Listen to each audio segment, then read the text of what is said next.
When we talk about car accessories, you're probably picturing things like phone holders and, I don't know, those little tree air fresheners. But what if we changed how we think about them? What if we saw them not as just gadgets, but as genuinely essential tools for your safety and your preparedness out on the road?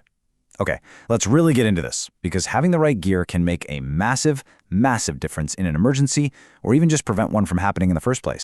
So here's how we're going to break it all down. First, we'll shift our mindset away from just convenience. Then, we'll get into the absolute must-haves for any emergency or breakdown. This is the gear you really can't afford to skip. After that, we'll look at some smart upgrades for your day-to-day driving. Then, we're going to spend some really critical time on protecting our youngest passengers. And finally, we'll tie it all together by talking about developing a prepared, proactive mindset. All right, let's kick things off with this first idea: moving beyond convenience. This is all about getting real with ourselves and figuring out if the stuff we keep in our car is actually helping, or if it's just becoming dangerous clutter. I want you to actually think about this for a second. Just picture your car right now. All the things you have stashed in the door pockets, the glove box, the trunk. Is that stuff actually supporting your safety, or could it become a hazard in a sudden stop? That's the core question we really need to answer here. Okay, let's get into the absolute non-negotiables. This section is all about your roadside safety net. The stuff you hope you never ever have to use, but you will be so incredibly grateful you have it if something goes wrong. These are the big six. A good, powerful flashlight isn't just for seeing in the dark. It's also a beacon to get other drivers' attention. A fire extinguisher is your first and maybe only line of defense. Jumper cables. Well, we all know how a dead battery can ruin a day. It strands thousands of people. Then you've got a proper tow rope, a compact but useful toolkit for small fixes, and of course, a well-stocked first aid kit. Every single one of these is a critical piece of the puzzle. Now check this out, because this is a super important detail about fire extinguishers. You can't just grab any old one from the hardware store.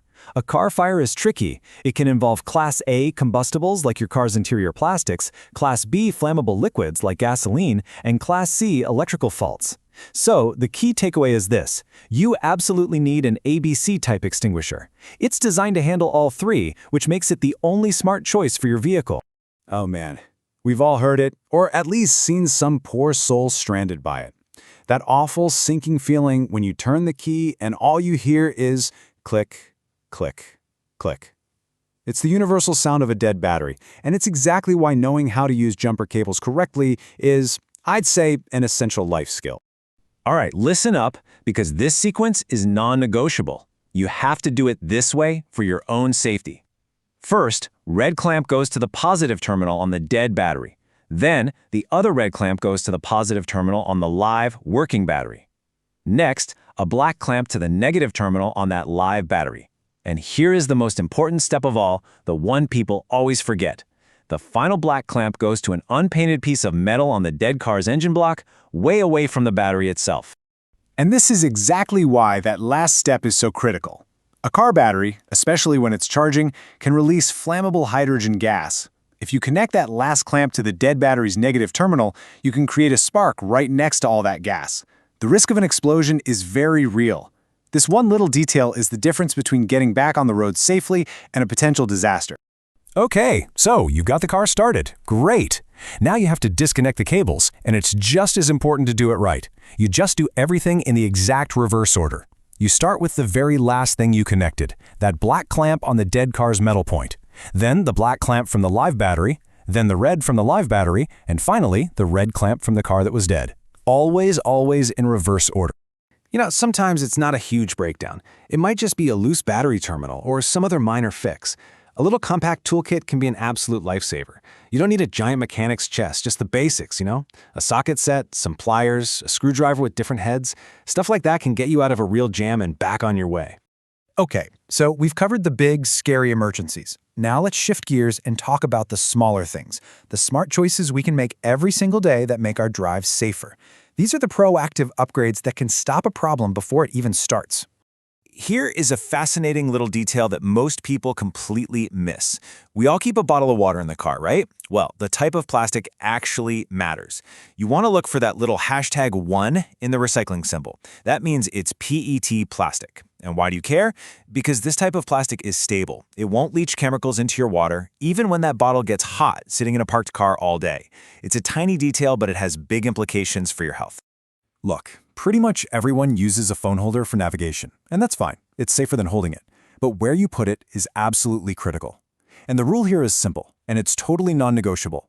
It cannot, under any circumstances, block your view of the road, your mirrors, or any of the essential information on your dashboard. Your line of sight has to be 100% clear at all times. Period. Locking lug nuts. They're great for stopping someone from stealing your wheels, but man, they can cause a massive headache if you get a flat tire and you're not prepared. The trick is a simple two-part system. First, you hide the special key somewhere inside your car, so it's there when you or a tow truck driver needs it.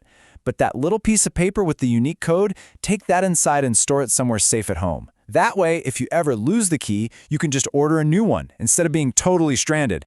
Now we're moving into what is, without a doubt, the most important section of this entire discussion. When we have kids in the car, their safety is the one and only priority. There is absolutely no room for error here. This right here is a life or death warning, and every single parent, grandparent, and caregiver needs to hear it and understand it. In a car crash, all the puffy, fluffy padding in a winter coat compresses instantly. What that means is the harness straps, which you thought were tight, are suddenly dangerously loose on the child's body, and that can have catastrophic consequences. And this shows you the solution perfectly. On the left, that's the wrong way. The big, bulky coat is under the harness. On the right is the correct, safe way. You dress the child in thin, warm layers, like fleece. You buckle the harness so it's snug against their actual body. Then, you can put the bulky coat on them backwards over their arms, or just lay a blanket over the top of the secured harness. They stay warm, and more importantly, they stay safe. So how can you be sure the harness is tight enough? It's easy. You use the pinch test. Once you've buckled them in and you've got that chest clip positioned at armpit level, try to pinch a horizontal fold of the strap right at their collarbone. If you can grab a pinch of the webbing, it is too loose. You need to tighten it until you can't pinch anything. It's a super simple, physical check that guarantees the harness is going to do its job.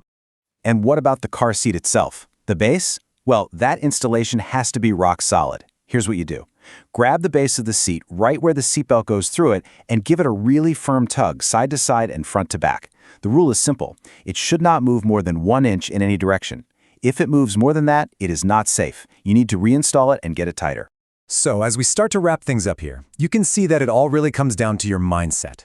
Being safe on the road isn't about luck. It's about being a proactive driver, someone who makes smart, conscious choices before you even turn the key. And I think this quote just sums it all up perfectly. This was never about just collecting a bunch of gadgets to clutter up your trunk. It's about strategically equipping your vehicle with tools that actually help you drive safer, stay more focused, and respond effectively when things don't go according to plan. So I'm going to leave you with this one last question. Right now, in your head, just take a quick inventory of your own car. After everything we've talked about, ask yourself honestly, are you truly prepared for the unexpected, or are you just carrying around a bunch of clutter? Please like, subscribe, and get notified.